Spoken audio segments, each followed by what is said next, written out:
কখনো কখনো কোনো ঘটনা মানুষের জীবনের সমস্ত পরিকল্পনা ভেঙে দেয়, আর মানুষ সেই আঘাতকে জীবনের কেন্দ্র বানিয়ে নেয়। কিন্তু ভবিষ্যৎ কি মানুষের পরিকল্পনার আধারে নির্মিত হয়? না।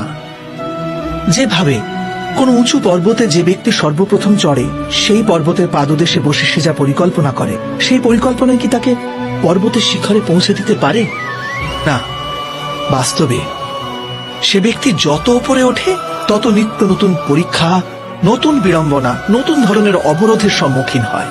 প্রত্যেক পদে তার পরবর্তী পদক্ষেপ ঠিক করতে হয়, প্রত্যেক পদে তাকে পরিকল্পনা বদলাতে হয়। না হলে যদি পুরাতন পরিকল্পনা তাকে খাদের দিকে ঠেলে, সে পর্বতকে নিজের যোগ্য করে তুলতে পারে না, কেবল নিজেকে পর্বতের যোগ্য করার চেষ্টা করতে পারে। আচ্ছা,